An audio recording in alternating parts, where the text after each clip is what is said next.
In the sun-drenched hills of Los Angeles in August 1980, Hollywood was opening its arms to a radiant young woman whose effortless beauty and gentle spirit seemed destined for superstardom. Yet beneath the surface of her meteoric rise, a dark and obsessive shadow was closing in. Remember to comment, like, share, and subscribe so you don't miss future episodes of the Calendar of Crime. Born Dorothy Ruth Stratten on February 28, 1960, in Vancouver, British Columbia, she grew up in a modest, working-class neighborhood where her striking looks often made her stand out despite her natural shyness. As a teenager, she worked at a local Dairy Queen, a typical high school job that would inadvertently become the setting for a life-altering encounter, when she caught the eye of a man who saw her not just as a person, but as a golden ticket to the life he had always craved.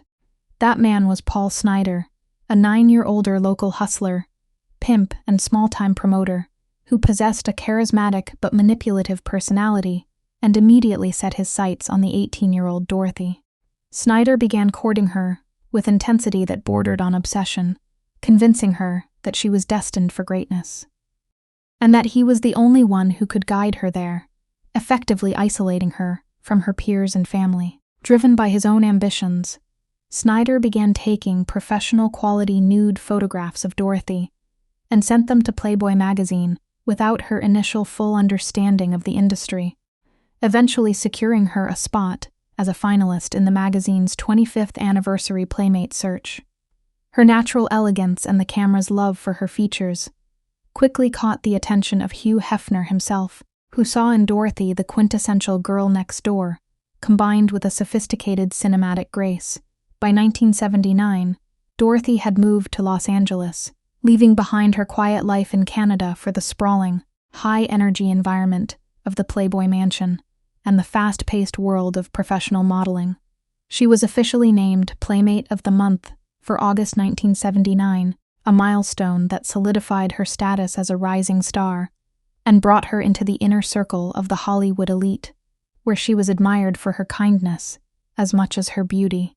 Her ascent reached a new peak when she was crowned Playmate of the Year for 1980, an honor that came with significant financial rewards and even greater visibility in the entertainment industry.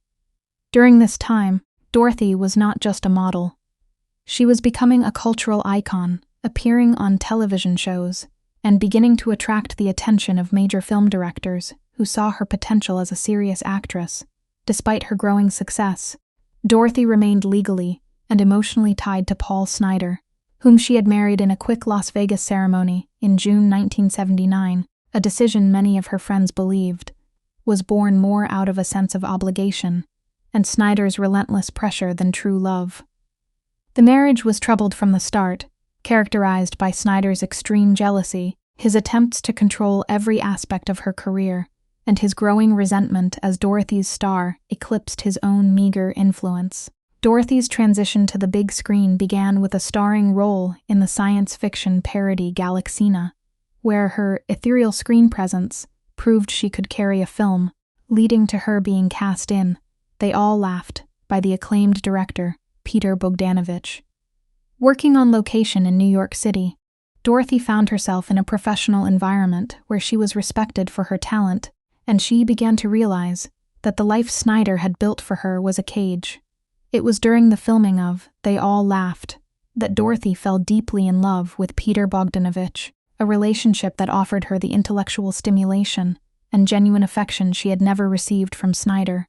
Bogdanovich saw her as a unicorn, a rare, pure soul in a cynical industry, and he encouraged her to finally break free from Snider's manipulative grasp and pursue a life of her own choosing.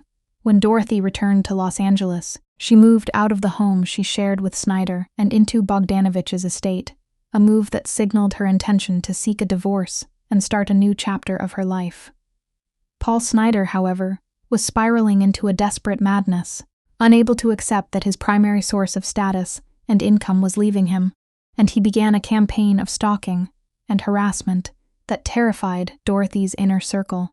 Snider's obsession took a darker turn when he hired a private investigator to follow Dorothy, documenting her every move and fueling his paranoid delusions of betrayal and loss. He purchased a 12-gauge shotgun and began telling acquaintances that if he couldn't have Dorothy, no one would, a chilling foreshadowing of the violence that was about to erupt in the quiet suburbs of West Los Angeles. On the afternoon of August 14, 1980, Snyder lured Dorothy to his apartment on West Rainier Street, under the pretense of discussing a financial settlement for their impending divorce, promising her that he would finally let her go if they could just talk one last time.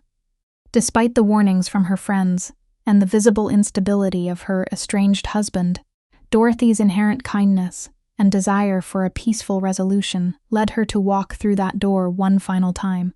Inside the apartment, the conversation quickly turned from a business discussion to a violent confrontation as Snyder's pent-up rage and wounded ego finally exploded.